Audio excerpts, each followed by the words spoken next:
Hi, I'm Vicki-Anne from Creative Recruiters. Welcome to the Creative Studio Insider podcast. My special guest today is Andrew Still. Andrew is the studio manager with Tourism Australia.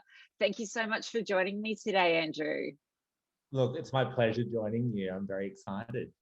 Thank you. So, the past 12 months or so have been a little bit crazy. I feel for you guys at Tourism Australia, but I'm the eternal optimist. And I'd like to think that perhaps this, lockdown, etc., might have been a golden opportunity for you to focus on getting us traveling within our own country, perhaps. Well, look, yeah, it's been a really strange 18 months for us. And I guess, yeah, it started all with the bushfires at the end of 2019 and then sort of led into the COVID-19, which, look, I think the term that was sort of being thrown around the office was pivoting. And so we've pivoted We've all done a ourselves. bit of that. Yeah, we've literally pivoted into a pirouette and we've not stopped since. And look, we sort of entered into the domestic market for the first time in a number of years. And it was a big change, I guess, for the whole business, but, one that, everyone took on. And so we've changed over to the domestic market and just sort of started to really focus on getting Australia to, I guess, reacquaint themselves with the domestic sort of destinations that we have. They're beautiful, and it's also been great just to sort of see how everyone's sort of getting on board. And, Holiday Here this year, I'm sure everyone's heard it, is our sort of call to action for everyone to get involved. Absolutely. And so what have you been working on predominantly in the last 6 months or so? What are those future campaigns, or what sort of future plans do you guys have? Look, we're trying to reinvigorate the domestic market for people to go out and really explore. And so we sort of have been building a lot of those domestic campaigns and things. So, the cities, and then there's also, getting people to go out and experience, all the amazing operators that are out in the industry there. And so, we have some amazing places to go and experience, go out and, try something that you haven't done before. And, it might actually open up, a whole new world for you. You might all of a sudden discover that you love diving and, or you might love, I don't know, rock oysters. It's such a different world. And I think everyone's doing their part to really support the industry as well, which is so great. And I mean, look, who doesn't love to take a holiday? Well, that's right. I think if someone like me can go on a camping trip in Kakadu and come back going, oh my gosh, that was the best holiday I've ever had, I think anyone can. It's a very special country. Before we go much further into your team, etc., can you give us a brief rundown of what your career journey has been so far? Sure. I've been designing for a number of years now, and it sort of started when I took an internship with a really small design studio during high school. And I guess it kind of just built from there. And, I've sort of covered a lot of different areas. The small design studio actually was in tourism. So that was kind of a funny sort of full circle moment that I had when I joined Tourism Australia. But then I moved into publishing, which was such a great sort of time for me. I really enjoyed that whole area of media and publishing. And it was sort of in the golden period when, the smartphone hadn't quite come out yet. So, everyone was still paper-based, which was great at the time. But then from there, I transitioned over into a bigger publisher with News Limited, and sort of progressed through there and spent a good majority of my career there doing a range of different things. One of the more unusual was helping with the fit out of the Brisbane News Limited building, which was quite strange, but really exciting. And, I've left a bit of a mark up there, which is quite nice. Um, and then, moving down to Sydney and sort of hopping around in that space as well. And just sort of building a team and my skills and all of that. So it's been sort of a whirlwind journey, really. And then moving into the more News Corp Australia sort of space as well. So that was quite a big transition, with a huge reshuffle of everything going on. But yeah, it's sort of all led me to where I am right now. So very happy with where it's taken me. And what does your team look like there? So at Tourism Australia, we have a really small team. So we've got two amazing senior designers, and then we also have an asset and video producer. So we are very tight knit, but we also work with a lot of freelancers, and sort of we are that scalable team, depending on what's going on. As I'm sure, all studios have that sort of capacity at some point. But Yeah. yeah, we aren't just a design team. We look after all of the beautiful imagery and video assets. And then we also are sort of part of a library, I guess, where we archive and manage all of the assets globally as well. Oh, wow. I mean, you're right. It is a small team given the amount of work that you're obviously producing. How do you think COVID-19, the impact of the lockdowns and the closing of our borders, Mm. how do you see that impacting Tourism Australia over the next few years, and how will that dribble down into your team? Yeah, I guess that's the question that's on everyone's lips in Tourism Australia is, what does that look like for us in the future? And I guess it's for any industry, really. It's so unknown at the moment, Mm, especially based in Australia. Um, but I mean, look, we still are in the international markets, even, though it is very light touch. And so with our team, we are doing a lot of domestic campaign work and creative work. And we've actually just held one of our first live events last week, which was really exciting. So things are slowly coming back to normal, which is actually really lovely to see. But I guess um, one of the main learnings was that, I think everyone needs to take that balance for themselves, to make sure that, they are looking after themselves, but also, having that time to sort of breathe and explore new ideas and sort of really get into that whole creative mindset to see, how we can push the boundaries while we have this sort of breathing space as well. I think it's really important to have that at some point. Not all the mm. time. You can go a little bit crazy as a creative, but yeah, it's sort of just pushing boundaries and sort of really honing the craft of what we're doing with our brand as well. Mm. I think we all need to remember to actually stop and take a holiday. When you're working from home for so long, you can sometimes forget, actually, this is so intense and Yeah, I've forgotten to have a holiday. So come on, Australia. that's it. Come on, Australia. Like, it's the easiest thing to do. Get out there, go have a holiday somewhere. I mean, you're going to love it. And how do you think, for example, I guess Australia has fared really well. Our numbers have always been really low, in comparison to the rest of the world. What do you think will happen when the borders are reopened, do you think? Do you think this is a really good chance maybe for Tourism Australia to make a really big impact?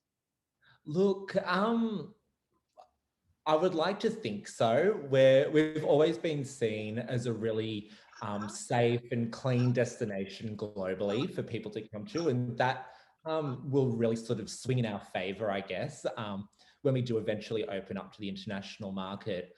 Mm, I guess, like any kind of campaign that you do, you cross your fingers and really hope that you are going to get that amazing reaction. You put all of the planning and all of the insight and the data and everything into it, but um, hopefully, people still are in love with Australia, and I'm sure they will be. We're such a unique destination to the world, and I think that will definitely see us through some of those harder times when we do open. for sure. Working on a large brief requires design thinking and ideation. How much time do you and your team normally spend on that early part of the design process?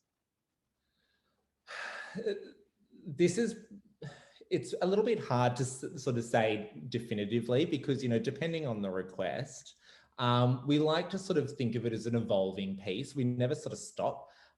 So I guess when we're sort of working through that, it's always fine tuning and optimizing and making sure that we are getting the best out of what we're doing.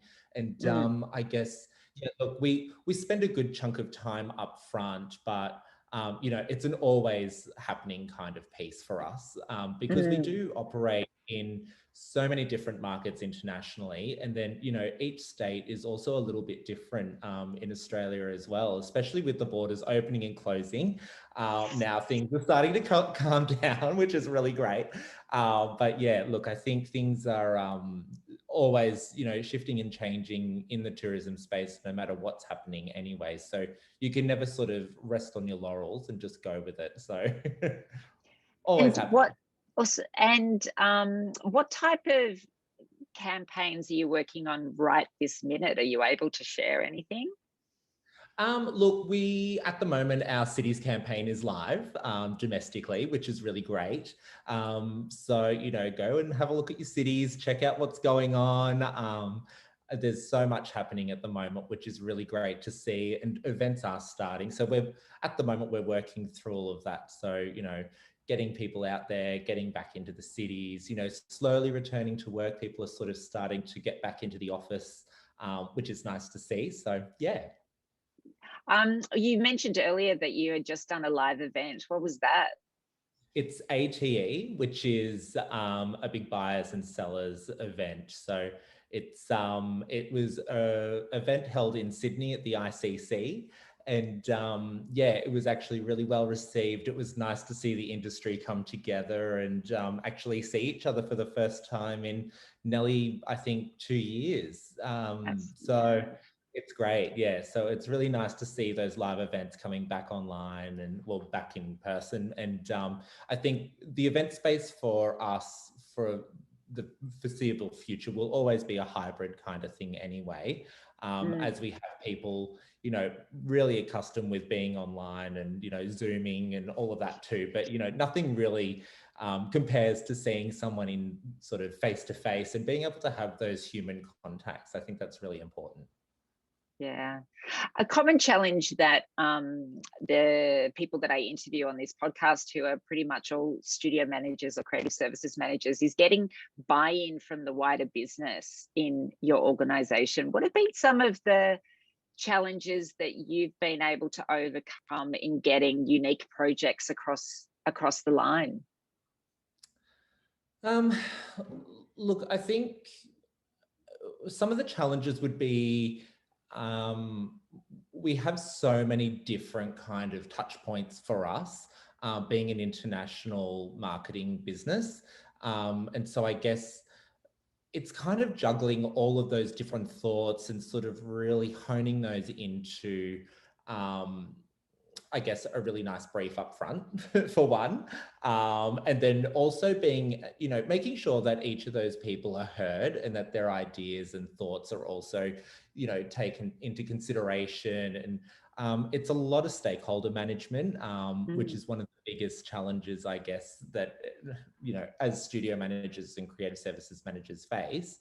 Having that feedback come back through, yeah, just sort of really figuring out how to sort of make sure everyone feels like they've had their voice heard and it's represented in the end product, really. And so, And yeah. and so you're producing what? TVCs, social media campaigns? What's the mix? So the mix for us, we have some amazing agencies that we work with, which is really amazing. And I guess we have such a mix of different mediums that we use. So, you know, depending on who we're trying to speak to, TV is always our, you know, one of our shining star kind of pieces. And, you know, we also have radio, then there's social media. Social media is also a huge piece for us too. Go and have a look at our lovely Australia Instagram account. It's wonderful. So there are a whole range of different touch points. And, look, once again, coming back to that international market, everyone uses it differently. And so, when we're speaking to China, they use a range of different kind of social media platforms. And so it's just having that adaptability really, and making sure that our ideas have that stretch and flexibility to really sort of be able to be used in all channels really. And you're marketing basically the Australian brand, which is incredibly unique. How important is the brand storytelling component um, um, within the designs and the ideas that you're producing? I guess that is what underpins everything that we do. We aren't selling a physical product. We're selling, I guess, Australia in its entirety, which is the Australian story. So making sure people understand who we are and what we offer. And that's how we do it, is through that beautiful storytelling, making sure that people can see our personality come through. It's one of our unique selling points to the world as well, is that, we are a welcoming and sort of more relaxed kind of environment where we offer, beautiful experiences, beautiful landscapes. It's all very unique. We've got unique wildlife and we've got amazing food and drink and all of that sort of stuff rolled into one. And, it's how we sort of do it is through storytelling. Who would you name as the most influential thought leaders in your industry right now? This is a really tricky question, and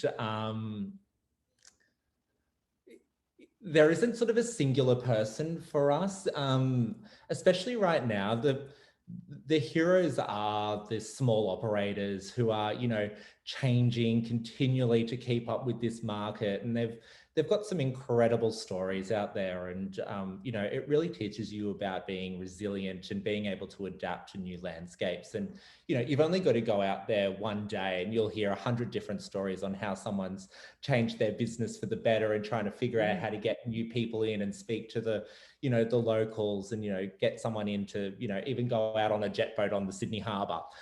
All these people see it happen every day, but it's getting them to convert over to actually experience that is such a unique sort of thing. And I think we can take a learning from that, and just be resilient at the moment. That's one of the key learnings, I think, for everyone. Do you have a work-related claim to fame? Look, I don't really. I like to think Sure I do, you do. but I don't. Probably one of the biggest projects. There are two projects that I actually really enjoyed working on, which was the launch of News Corp Australia in Australia. So transitioning from News Limited, which was an amazing opportunity, and working with some amazing brand managers and marketing directors on that sort of journey that took quite a period of time. It was actually an incredible piece for me. The other one was we got to work with one of my idols, Kylie Minogue, in our lovely UK campaign. We love Kylie. And I just absolutely adore her. And look, I unfortunately didn't get to meet her, but we got to support the whole campaign, which was actually one of the most amazing and creative ones that we've done. So yeah, it was wonderful. I saw that. That was great. Yeah, it was actually a really fun campaign. And so what do you see as being your focus or your greatest challenge that you'll need to overcome over the next 6 months or so? One of the biggest challenges is being able to predict what's coming down the funnel, really. I guess with everything that changes so frequently, that's a challenge for so many people in the tourism industry, is just sort of what comes next. And I guess it's just about juggling all of those different kind of things that come at you on a day-to-day. Who knows what the future holds for us. And I think it's just being about being open and flexible and making sure that you provide stability for your team, and making sure that you are sort of guiding as best as you can, and making sure that you are being human, and, making sure that, everyone feels like they are supported on the journey together as well. Absolutely. Andrew, it's been so lovely spending time with you today. I really, really appreciate it. I think that, as we were talking about at the beginning of the podcast, this is just such a great time for us to be focusing on this wonderful country that we have. Obviously, we want our borders open ASAP so people can come and see it. Yeah, thank you. It's been a pleasure being here. And look, get out there, experience Australia, enjoy it. We have it to ourselves for a little time, and look, Which is kind of nice too. yeah, look, it is. But look, you can experience something new and just enjoy it. It's going to be great. For sure. All right. Well, look, you take care, keep well, and I hope to see you again soon.